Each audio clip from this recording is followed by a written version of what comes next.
Hello friend, SP education में आपका हार्दिक स्वागत है। आज की क्लास में आप लोगों को जैसा कि थंबनेल में दिख रहा होगा कि हम लोग एक नई क्लास को और नई स्टेट की तैयारी को शुरू करने वाले हैं, झारखंड पीजीटी कॉमर्स के बारे में।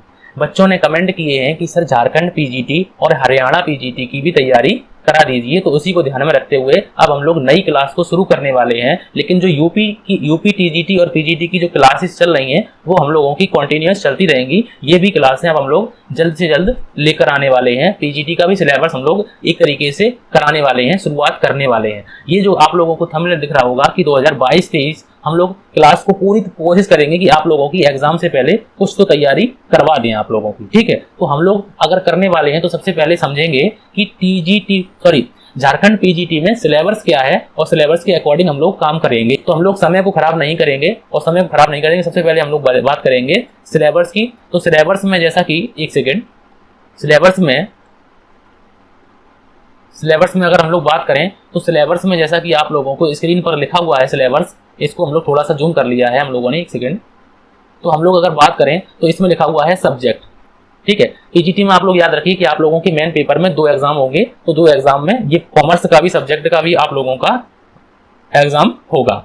तो यूनिट फर्स्ट में लिखा हुआ है कि अकाउंटिंग, ऑडिटिंग एंड टैक्सिंग, मतलब कि टैक्सेशन आप लोगों को पढ़ना है। तो आप लोग याद रखिए कि अकाउंटिंग की बहुत सी क्लासें जो हैं, देखो एक तरीके से जो क्लासें होती हैं वो एक कॉमर्स की क्या होती हैं कि यूपी में वही कॉमर्स रहेगी, चाहे एमपी में वही कॉमर्स रहेगी। तो कॉमर्स सारी की सारी सभी में एक जैसी होती है, बस कुछ जो स्टैंडर्ड होता है वो कुछ अलग हो जाता है, ठीक है।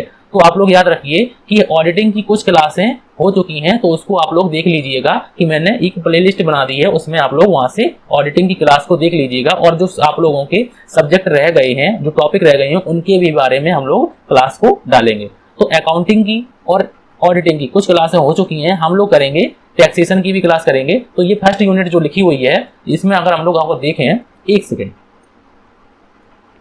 अगर फर्स्ट यूनिट की बात करें तो फर्स्ट यूनिट में लिखा हुआ है कि अकाउंटिंग, ऑडिटिंग एंड टैक्सेशन। तो इसमें लिखा हुआ है कि accounting as per finance information system में क्या बात करेंगे कि impact of behaviour science method of accounting and changing price level with particular reference of current purchasing power, CPP की बात करेंगे हम लोग। अकाउंटिंग एडवांस प्रॉब्लम की एंड कंपनी अकाउंट की बात करेंगे, अमल गवेषण की बात करेंगे, कंसोलिडेटेड बैलेंस शीट की बात करेंगे, वैल्यूएशन ऑफ शेयर की बात करेंगे, वैल्यूएशन ऑफ गुडविल की बात करेंगे, और controllership function, property control, legal of management. ये मतलब कि जो पार्ट है ये सारा का सारा जो होता है वो बीकॉम में हम लोगों का कॉर्पोरेट अकाउंट में होता है। वैल्यूएशन ऑफ गुडविल, अमल गवेषण, वैल्यूएशन ऑफ शेयर, और ये जो है जो बोलते हैं कंसोलिडेटेड बैलेंस शीट जिसे बोलते हैं, तो हम लोग इसको भी करने वाले हैं। रिकंस्ट्रक्शन क्या होती है, एब्जॉर्प्शन क्या होती है, होल्डिंग कंपनी क्या होती है। देखो कंपनियां 3 प्रकार की होती हैं, होल्डिंग, सब्सिडरी एंड एक कंपनी और होती है होल्डिंग सब्सिडरी। हाँ, 2 ही कंपनी होती हैं, होल्डिंग कंपनी और सब्सिडरी कंपनी। तो हम लोग उनको भी देखेंगे। उसके बाद बी ऑप्शन में लिखा हुआ है कि important previous provisions of income tax 1961 act, 1961 के टैक्स की बात करेंगे हम लोग। Nature of function of cost accounting की क्लास अगर होती तो आप लोगों की सबसे पहले अगर हम लोग स्टार्ट करेंगे तो कॉस्ट अकाउंटिंग की करेंगे, क्योंकि कॉस्ट अकाउंट में जो सिलेबस है वो थोड़ा सा ज्यादा है, ठीक है।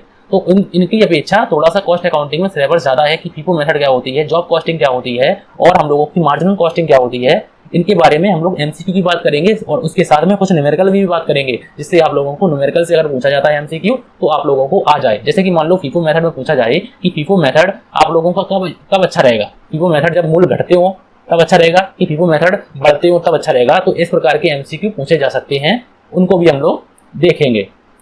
उसके बाद लिखा हुआ है कि सिग्निफिकेंस ऑफ एसेट्स फंक्शन की बात करेंगे। ऑडिटिंग में ये जो पार्ट है ये सारा का सारा ऑडिटिंग का पार्ट है, इस पर भी हम लोग बात करेंगे। उसके बाद नेक्स्ट में लिखा हुआ है कि यूनिट नंबर 2 में लिखा हुआ है कि business finance and financial institution, ठीक है। तो हम लोग इनके बारे में बात करेंगे। इसमें देखिए कि इसमें जो सिलेबस लिखा हुआ है, तो इसमें जो सिलेबस होता है वो कुछ जो सिलेबस है तो वो कुछ हो चुका है और कुछ जो है वो हम लोगों को करना शेष है। कि जैसे मान लो कि concept of scope of financial management, पूरे का पूरा जो टॉपिक है वो फाइनेंशियल मैनेजमेंट का रहेगा। और जो फाइनेंशियल मैनेजमेंट आती है वो हम लोगों की होती है बीकॉम थर्ड ईयर में होती है। ये जो होती है बीकॉम थर्ड ईयर में होती है। अब सेमेस्टर वाइज पढ़ाई हो गई है, कुछ यूनिवर्सिटी में सेमेस्टर वाइज भी होती है। तो फाइनेंशियल मैनेजमेंट पर भी बात करेंगे हम लोग कि कैसे कैपिटल स्ट्रक्चर होता है, वेटेड एवरेज कॉस्टिंग क्या होती है, तो इसके बारे में भी हम लोग बात करेंगे। Cash flow approach of forecasting working capital needs profit, और ये सारे के सारे की टॉपिक है एक तरीके से। वैसे इन्होंने कॉमा को यूज नहीं किया है, सारे के सारे एक रिदम में लिख दिए हैं, इसलिए हम लोगों को हो सकता है कम समझ में आए कि ये टॉपिक तो इतना होता नहीं है, लेकिन ये बीच बीच में गैपिंग है।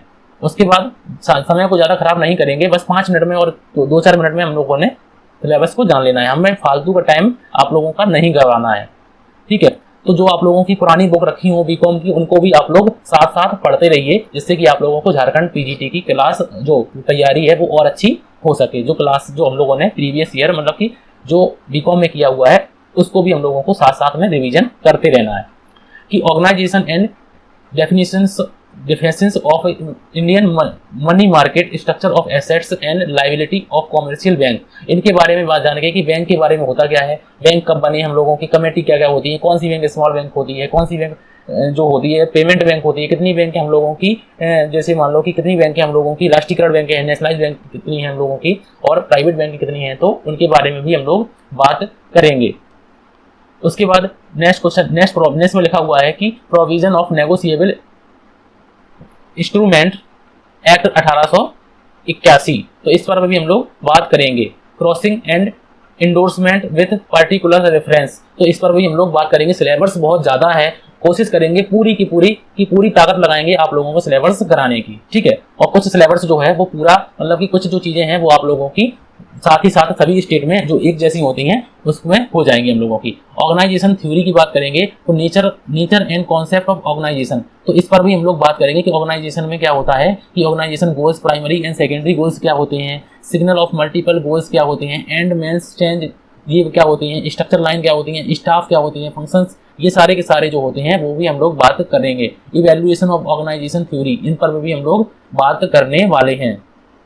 और हम लोगों का अब एक तरीके से सिलेबस यहीं पर हो जाता है हम लोगों का फिनिश, कि जब हम लोग इवैल्यूएशन ऑफ ऑर्गेनाइजेशन थ्योरी की बात करेंगे, classical neo classical and system approach, bureaucracy nature and basic of power, तो इन पर भी हम लोग बात करेंगे। बस आप लोगों से रिक्वेस्ट है कि मेरे चैनल को ज़्यादा से ज़्यादा शेयर की बात को करने की। Thank you for watching.